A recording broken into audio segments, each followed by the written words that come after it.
Ndamũrano ya mĩario nĩ yakorwo ĩgĩtuthũka gũkũ nenda-inĩ cia ũkinyanĩria gatagatĩ wa Seneta Methũ wa kũrĩa Nyandarua ũrĩa waremwo gũkorwo akĩhingĩra marakara make wona nĩ guoka kũrĩ mũtongoria ũyũ hĩndĩ ciothe no gũtetera atetagĩra thirikari ĩno ya William Ruto atagwĩciria mũkenya. Seneta Methũ akoretwo gĩtĩ kĩa mbere kwĩyengutania na thirikari ĩno thutha wa DP Rigathi wa Gachagua gũkorwo akĩhagũrwo na gũikio nja wa thirikari. Muthenya uyu Seneta Methũ agũkoretwo akĩingĩra nenda-inĩ ciake cia ũkinyanĩria kũrĩa akũgeretie kũmenyithia andũ ũrĩa maũndũ maragĩthiĩ na mbere gũtabanio nĩ thirikari, makambuni mwanya mwanya, arĩa gũkoretwo akĩandĩka ndeto akiuga atĩ Mr Isaac Kamau ũrĩa nĩ acting CEO wa Kenyatta Teaching and Referral Hospital has been revoked and replaced by Zainab Gura.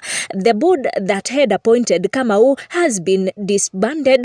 Agĩkorwo akĩrekereria na kuga tumalize siasa ya ukabila na ujinga. Na niho Seneta Karen Nyamu, seneta ũyũ mwamũre, agĩkorirwo akĩona atĩ nĩ wega atonyie seneta ũyũ mũthure wa kũrĩa Nyandarua Twara Maniũrũ, na agĩkorwo agĩcokeria Methũ gatagatĩ wa ndũmĩrĩri ĩno agũkĩmenyithagia nao Akenya ũrĩa kũrathiĩ na mbere, akĩmwĩra ask him what acting CEO means. I'm sure he knew that's a temporary capacity. Na niho Methũ akĩonekana atĩ ndakũreke ici irare, na agĩkorwo agĩtamũra Karen Nyamu na icokio, akĩmwĩra atĩ nĩ akũmwĩta wona andũ agũkinya gũtwaka makinyĩrwo kuona we ndangĩkorwo akĩoya hakiri ciake wona nĩ harĩ maũndũ ma ũtongoria wa bũrũri. Ndamũrano ĩno ya ciugo gatagatĩ wa seneta mũthure Methũ na seneta ũyũ mwamũre Nyamu yagĩkorwo ĩgĩtiga andũ makĩgegeire gũkũ nenda-inĩ cia ũkinyanĩria makiuga matigwĩciragia atĩ ndeto nĩ igũkinya haha harĩa rĩu nginya atongoria makwanjia kũmundania